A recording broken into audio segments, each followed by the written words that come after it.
Hey, I'm Matt with Meat Church. Let's grill this delicious tomahawk ribeye and top it with cowboy butter.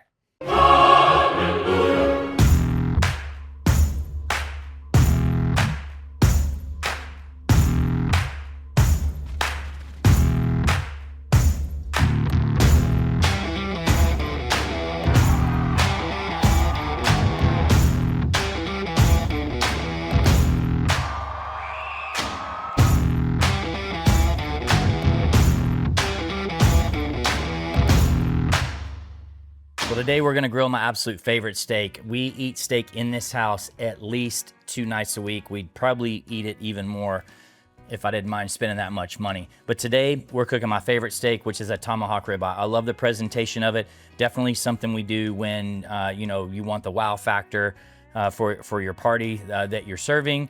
A ribeye is my favorite steak in the world. You get all the marbling and the great flavor and tenderness of a ribeye. So that's what we're gonna do today. This is a prime grade ribeye. Again, if you're trying to impress, I would go prime, or if your budget can afford, you can go Wagyu. You certainly don't have to.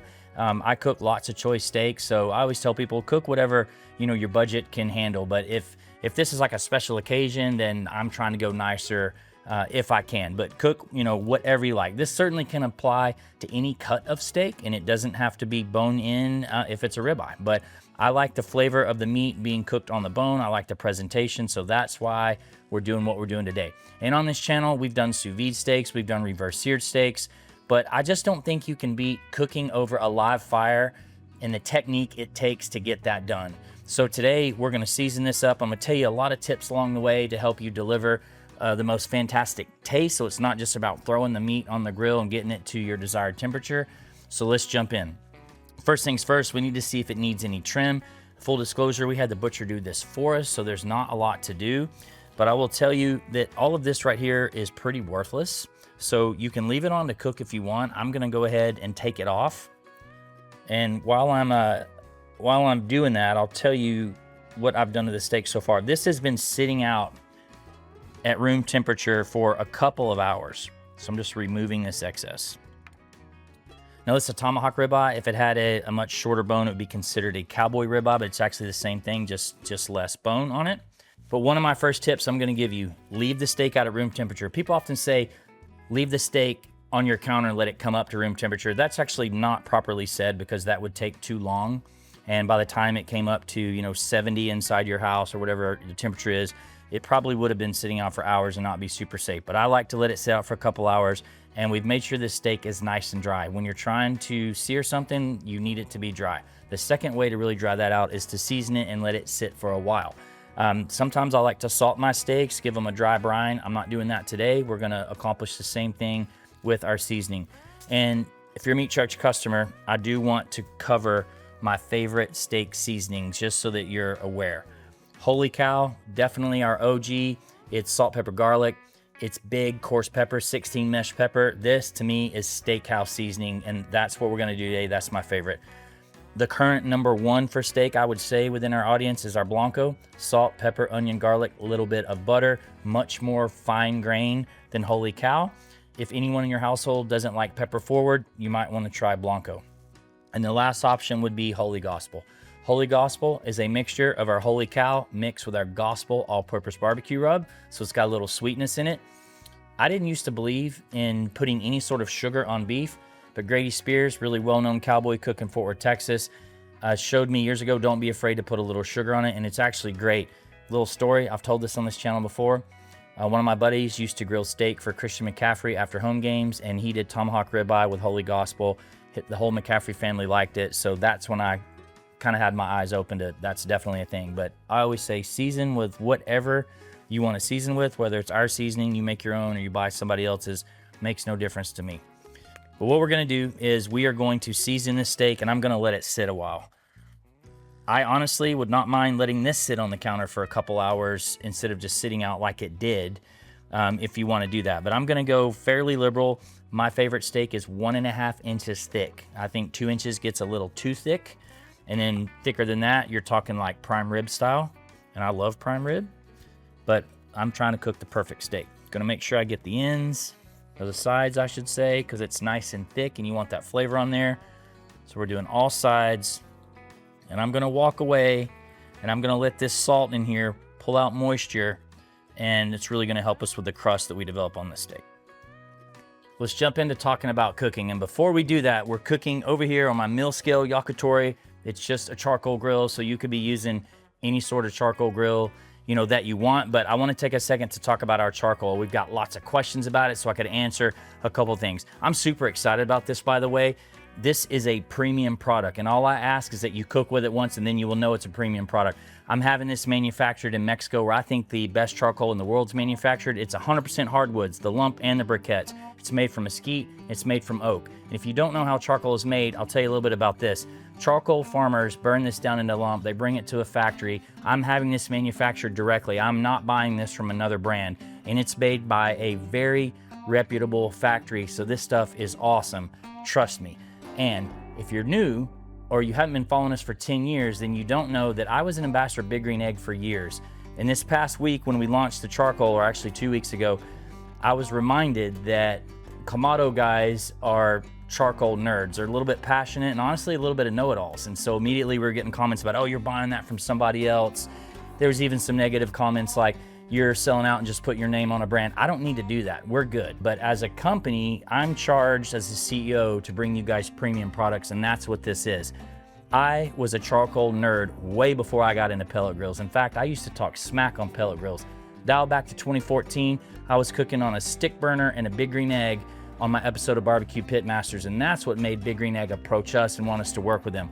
I'm a good fire starter. I'm a professional fire starter. I'm more confident in this than 99.9% of the world. And I'm not just saying that because I burned down 600 acres in the 8th grade. So lump and briquettes are actually the same thing. When the charcoal comes in from charcoal farmers, they take the big piece and it's turned into what you know as lump, and they take the smaller pieces, they filter it down, and they create a slurry to create these briquettes. And we designed these with the M and the C, and purposely, we actually had all kinds of different molds and different shapes and sizes, but I went with a classic rusted pillow look. So you can actually burn these in a Kamado grill. This is 100% hardwood, both of these, no additives. So today we've got a lump fire going. If you follow us on social, you've probably been seeing me burn the briquettes a lot, because I'm not gonna lie, it's pretty cool to watch the M and the C burn. You can get these at your local Ace Hardware. We created these products in partnership with them. We also sell them at Meat Church Barbecue Supply. And we chose Ace because we came up with this idea together. And we are the majority of Ace's seasoning business. And so therefore that means you guys shop at Ace, and we want to be able to serve our customers better. That's why we did that with these guys. But enough about that. Let's move these aside. You can tell I'm pretty passionate about it. And back in with the steak. So this has been sitting a while. It's beyond sweat out. We're gonna get an amazing sear on this. So let's head over to the yakitori that is ripping hot, and let's get to cooking.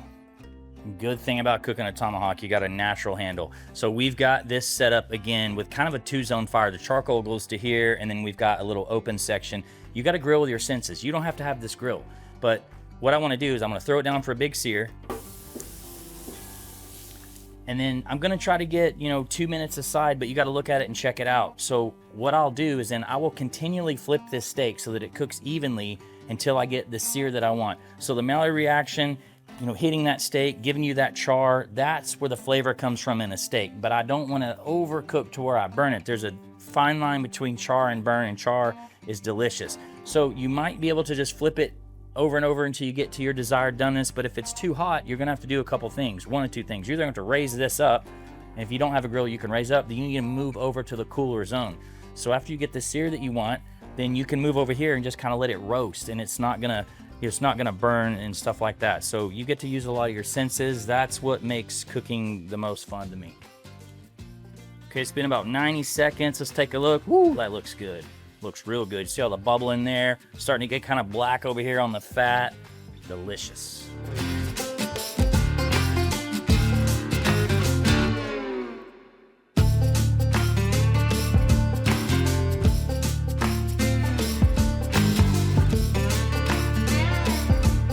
Okay, it's been a couple minutes. Let's take a look.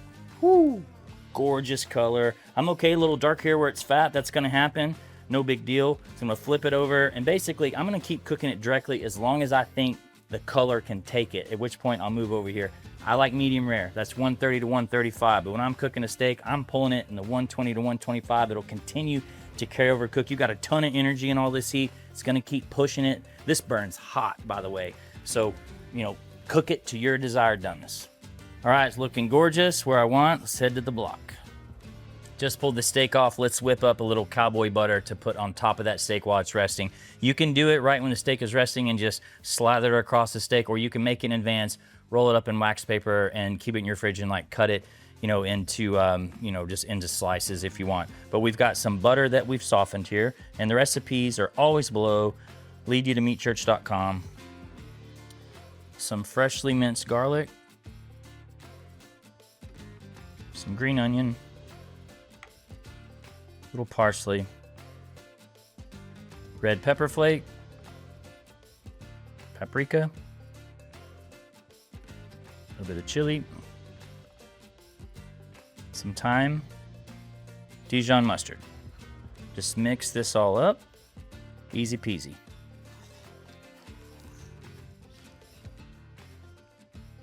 Top it off with a little bit of holy cow, which is salt, pepper, and garlic.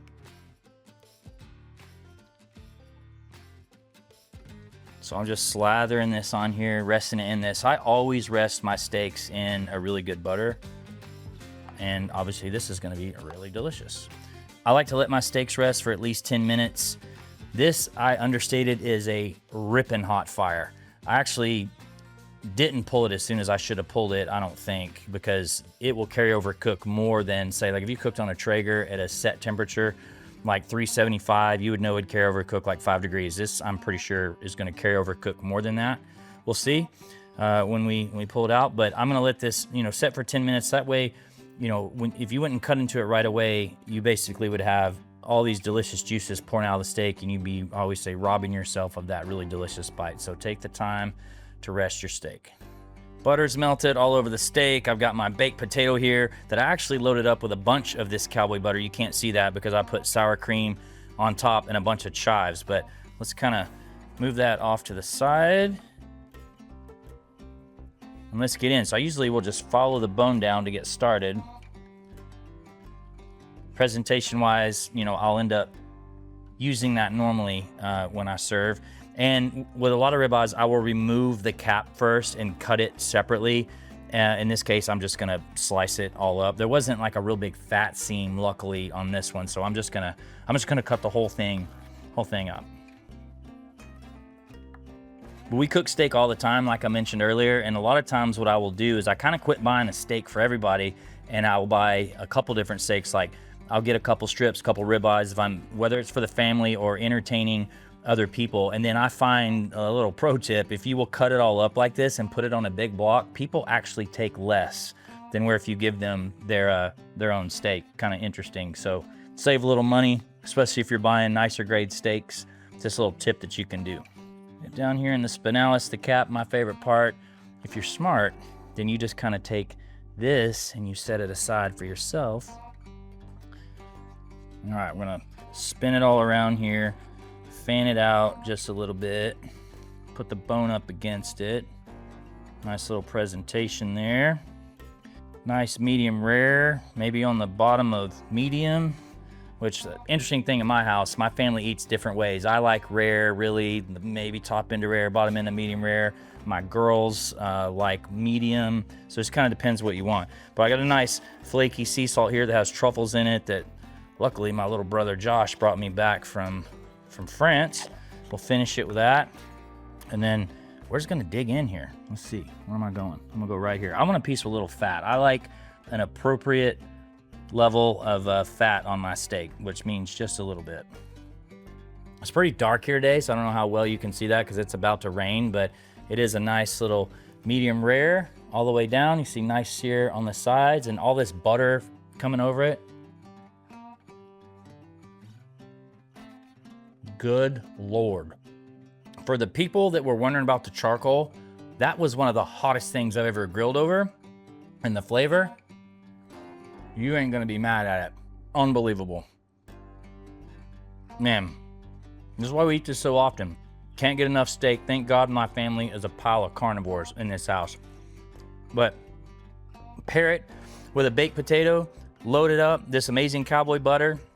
The cowboy butter on top of that It's like I said in a lot of videos, like sprinkles on a cupcake. Like you've got the amazing taste of the beef. You can taste the char, which you guys saw that when we were cooking it. So you get those crispy little bits, but then the Cowboy butter over the top, the Dijon comes through. It's like a little zip in the butter. So I highly recommend that. Talked earlier about how you could roll it up in advance and you can put it in your fridge. Well, that's a great thing to do on the weekends, because then when you're cooking things, you can just slice off what you need, put the rest back in. And if you're keeping it long term, you can actually do that in the freezer.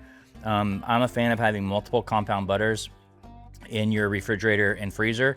So again, those recipes are going to be below on meatchurch.com. But the seasoning on here, the flavor from the charcoal, the Cowboy butter, this is a win. Do this weekend. Make it to your family. Make it for your family. You're going to be the hero. Thank you guys for being here. Be sure you like and subscribe. See you guys next week.